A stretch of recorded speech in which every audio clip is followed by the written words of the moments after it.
Well, I think one of the big issues that was raised is how can the states work together? How can they cooperate to enter into the multi-state compacts that are really needed, I think, primarily for increasing liquidity for online poker?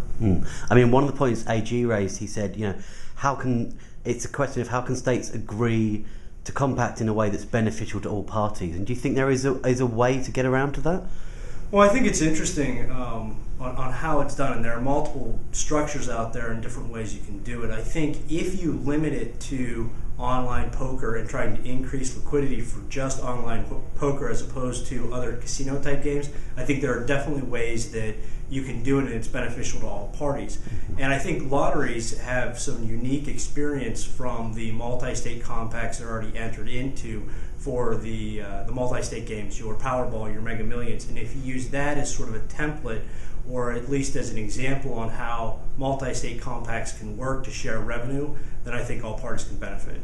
So in a way, it's in terms of online, it's learning from the established brands, the established lotteries, the land-based casinos, and seeing what learning we can take from that and to put into online?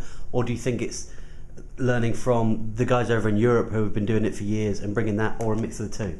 I think it's a mix of the two. I mean, there's no reason that you would, pick one over the other or refuse to look at one. I mean, if you're trying to figure out the best model you can use, you should gather as much information as you can so that what you do ultimately implement will be beneficial to everybody and could last for a longer period of time. Sure, and I know Gigsy, the event you're at now, is focused primarily on America, and of course we run EIG in October, which is focused on the European market, but we do have a lot of European guys who come over to this event. And do you think that helps the American brands here, that having those Europeans come over with their knowledge and expertise? Or yeah, absolutely. And one of the things that we did is we went to ICE actually in February specifically to learn from the regulators that are there that have been doing it for years, your Isle of Man, your Alderney, your Malta, and see what they've done and what has worked for them, what pitfalls they run into, so that when we start to implement this in the States, we can hopefully avoid their errors. Sure. One of the points that was raised in your panel this morning, which I found very interesting, was the question of the challenge of explaining the state-by-state barriers and the state-by-state logistics to the consumer. The geolocation, the ways they would get around it, and the laws that would be put in place. Do you know if what would we take away from that? What was the keys for you? Well, I think that's probably going to be driven more from the operator side as opposed to the regulator side. And I think if the operators are given enough freedom from the regulators to implement these sort of multi-state compacts or the ability to market across states, then it's going to be much more seamless for the consumers and it should be less of a barrier for them. Sure, and as you say, talking of the compacts, another question was raised that can a state be too small to operate internet gaming? We heard from Richard saying that California is the 8th largest country in the world. Really, he was very proud of that. Yeah, but is there that question that are some states too small? Well, I think absolutely. And Brian from Iowa mentioned he thought his state was too small. I think Illinois kind of sits on the cusp. We've got about 13 million people, probably large enough to operate on our own. But even in those situations where you are large enough to operate on your own, I think there's tremendous benefits in still pulling together to increase that liquidity.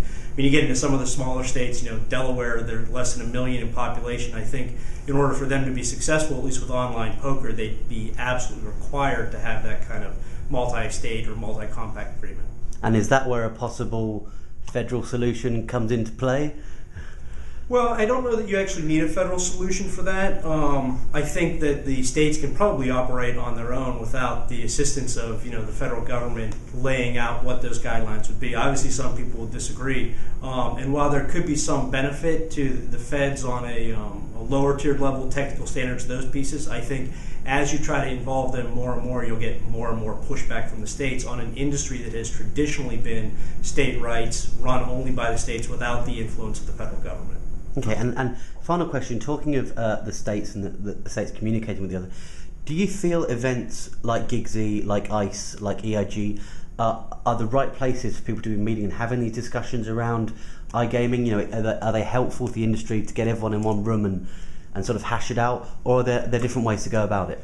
Well, I think that's certainly one way to do it, and I think that I can speak from experience that I've benefited tremendously from getting people together all in one area and having the conversations face to face. But you also get a huge benefit of when you go back home and it's 2 weeks later and you've got a question, somebody you can call. Sure.